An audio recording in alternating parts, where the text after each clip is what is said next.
Buenas, compañeros y amigos. Soy el doctor Roberto Alfonso Suástegui del Instituto Nacional de Neurología y Neurocirugía.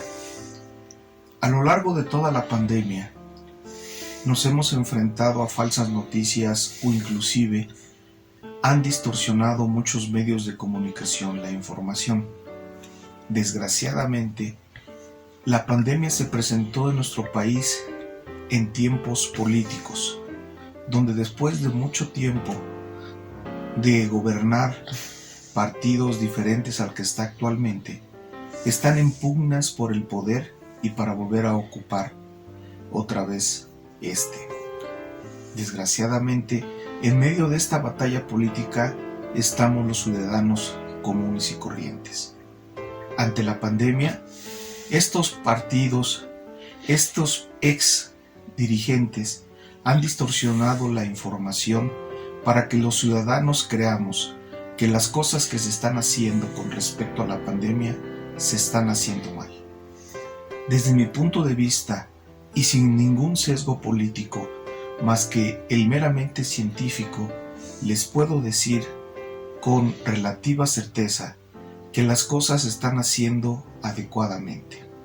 Pongamos algunos ejemplos de la distorsión de las noticias que se manejan en los medios de comunicación.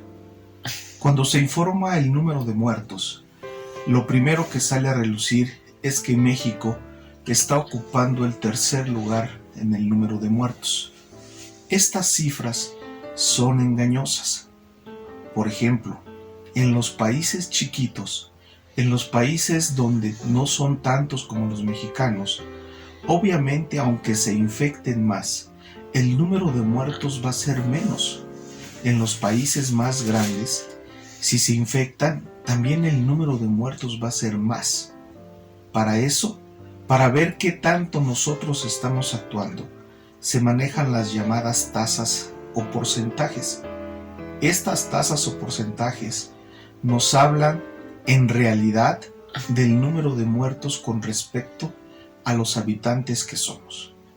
Por ejemplo, se maneja del número de muertos por cada 100,000 habitantes o del número de muertos por cada 1,000,000 de habitantes. Cuando nosotros decimos que en un país hay determinado número de muertos, por ejemplo 500 por cada 100,000 habitantes, y en otro país decimos que hay, por ejemplo, 100 por cada 100,000 habitantes, entonces sí podríamos decir que el primero es el que por mucho tiene 5 veces más muertos que el segundo que les acabo de mencionar. No los muertos totales en ese momento, sino por cada determinado número de pobladores que comprenden ese determinado país. Entonces, estos medios de comunicación manipulados por diferentes líderes, por diferentes partidos, lo que hacen resaltar es solamente el número crudo, pero no ubican a nuestro país en estas tasas que en realidad son tasas que nos hablan de la verdad del número de muertos que nosotros tenemos. Actualmente, nosotros ocupamos alrededor del lugar número 12 o lugar número 14 cuando nosotros entendemos esto. Muy lejos, pero muy lejos del tercer lugar que nos ubican estos medios de comunicación. Es muy diferente ser el tercero que el 14. Otra cosa importante que también se ha manipulado son los muertos que día a día van creciendo. Esto también es muy sencillo de entender. Si nosotros nos imaginamos dentro de 2 o 3 años cuántos muertos van a ir por coronavirus, seguramente van a ir más que en este momento, porque se están acumulando los fallecidos a lo largo del tiempo. Y dentro de 2 o 3 años, aunque existan más muertos que ahorita, no quiere decir que estemos peor. Lo que pasa es que se han venido sumando. Y esto es alarmante, porque nos hablan de más de 52,000 mexicanos fallecidos. Pero esto es a lo largo de todo el tiempo. Entonces, ¿cuál es la cifra real que nos orienta que vamos mejor o que vamos peor. La cifra real es el número de fallecidos que suceden día tras día. Si ustedes se fijan, en las últimas semanas en nuestro país, el número de fallecidos ha permanecido constante y en algunas veces inclusive han disminuido de una manera significativa. Esto quiere decir que a pesar del tiempo, no estamos peor que hace 15 días o que hace 3 semanas. Permanecemos igual, entre 400 y 800 fallecidos por día, aunque se vayan incrementando si sumamos los anteriores. Esto nos habla de cierta estabilidad.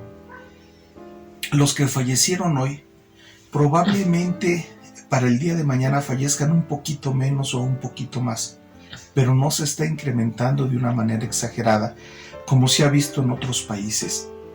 Si hoy fallecieran 400 y mañana fallecieran 1500 y pasado fallecieran 3000 y dentro de 4 días fallecieran 5000, entonces estaríamos hablando de un incremento importante tanto del número total como del número de fallecidos por día. Por lo tanto, sería malo decir que permanecemos igual. Ahorita sí lo estamos haciendo.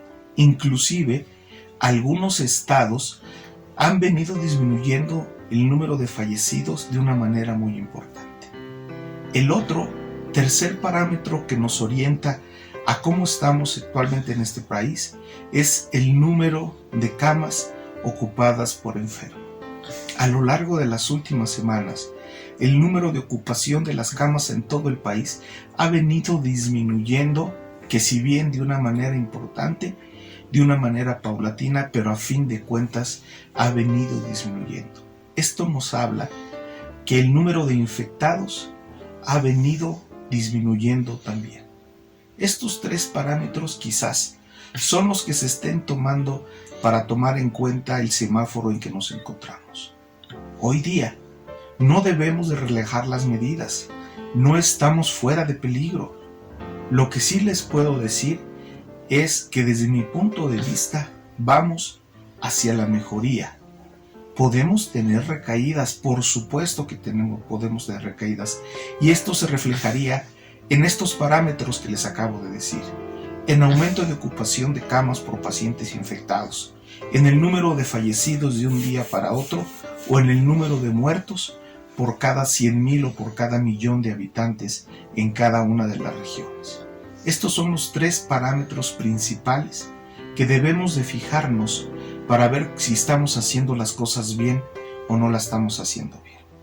No debemos relajar las medidas, usar cubrebocas, el lavado continuo de manos y la sana distancia y evitar el roce social son los principales métodos para continuar adelante disminuyendo la pandemia. En cuenta de esto, yo los invito a que si tienen la necesidad de salir, tomen las medidas necesarias, que se cuiden de una manera muy importante. La vacuna no está pronto. La vacuna va a llegar a nosotros quizás, si bien nos va, a finales de año o a principios del año que entra. Se van a ir abriendo espacios públicos paulatinamente, dependiendo de los parámetros que les acabo de mencionar. Sin embargo, si nosotros relajamos las medidas, vamos a retroceder y otra vez se van a tener que cerrar estos espacios. Todavía en nuestro país, la mitad de las camas están libres para los pacientes infectados. Pero compañeros, ¿qué necesidad hay? Hoy sabemos que el COVID afecta tanto a jóvenes como viejos y también ocasiona la muerte tanto a niños, adolescentes y viejos. ¿Qué necesidad hay de pasar semanas entubados o inclusive de infectar a las personas que queremos y que nos rodean? Por eso les deseo que se cuiden, que se mejoren y que sigamos adelante. Mucha suerte.